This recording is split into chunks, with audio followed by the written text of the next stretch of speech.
The labor movement is gaining momentum across corporate America. Starbucks employees in Seattle, just the very latest to vote in favor of union representation. Meanwhile, in New York, Staten Island, Amazon employees are bracing for another union vote. Let's bring in Yahoo Finance's Max Zahn, who's been covering all these stories for us. And Max, of course, we've been talking about this growing labor movement across firms, but it's been interesting to see how the tactics have differed from company to company. What Starbucks employees are pushing for, obviously very different from how Amazon employees are going about their organizing.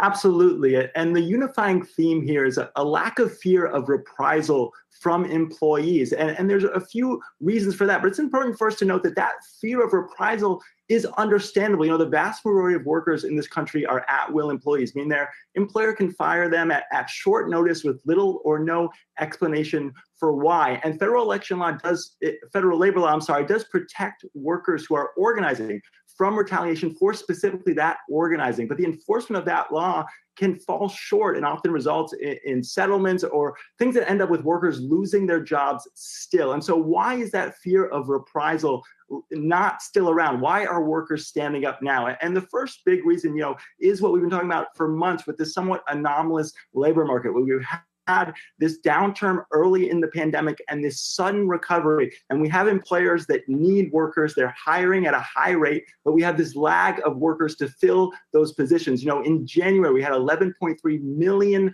job openings across the economy, and we still had 4.3 million quits in January. That's an elevated number. It's not as high as the peak in November, but still makes up about 2.9% of the labor force. So if I'm a worker and I say, listen, my employer can't really fire me, because if they do, they're going to have a hard time replacing me. And if they do fire me, I can just find a job elsewhere and get a similar or even better job that way. I'm not afraid to stand up to my employer and demand better working conditions or demand better actions on their part. And now the second reason is, once you have this wave of organizing, we've seen Starbucks, we've seen Amazon, now most recently Disney, it empowers other workers who see their peers taking steps to confront their bosses and not facing these worst case scenario consequences like mass firings or shutdowns of stores or warehouses. And Starbucks is a perfect example of this, where we had, it was just in December, the first store voted to unionize in Buffalo. Now the stores stand at 7 nationwide that have voted to unionize, and we have more than 100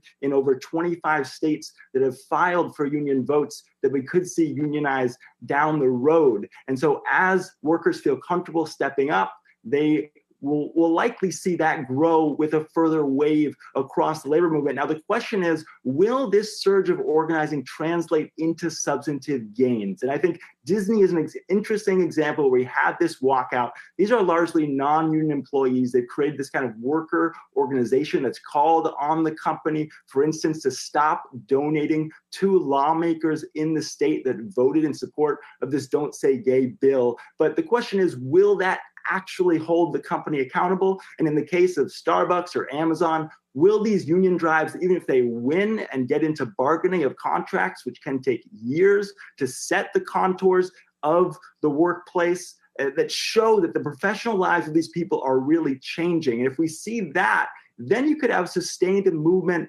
that carries beyond what we're likely to eventually see, which is an equilibrium in the labor market that starts to ebb at this worker power that has dramatically changed what we've seen from workers around the country.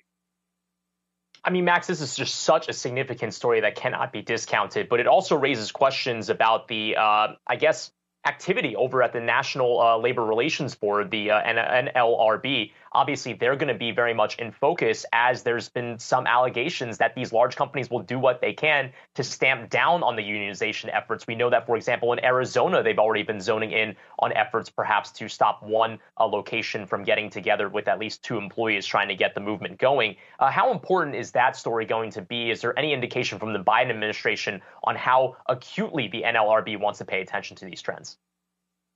I mean, that's hugely important. And we do see the National Labor Relations Board taking steps and paying attention to this movement. But I think it is an open question about how much that agency can hold large companies accountable when they are directly taking efforts to prevent these union drives from succeeding at their stores, or in the case of Amazon, at their warehouses. You know, it's really interesting we're having this conversation now because the vote counting at that warehouse, that Amazon warehouse investment, is going to happen on Monday. That's a vote that's a revote from about a year ago because the NLRB found that Amazon had unfairly interfered with the initial vote, forced a revote, and we'll see, you know, whether the union can organize over the course of that year and change a result that last year, you know, resulted in overwhelmingly voting down that union drive. But that's a case that I think people in the labor movement would say is pretty exceptional. And there was a large drive in the labor movement, a large push for what was called the PRO Act,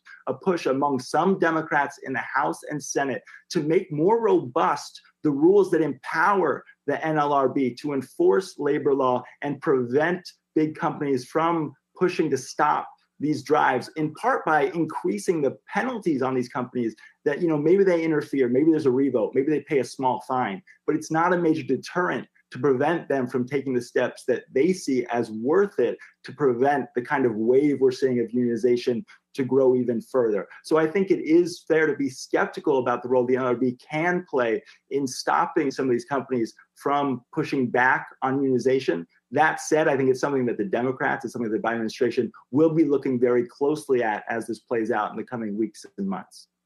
Well, barring any sort of recession, it seems like the tight labor market is going to remain a story. So this narrative very much still developing. Yahoo Finance's Max Zahn, thanks so much for the breakdown there.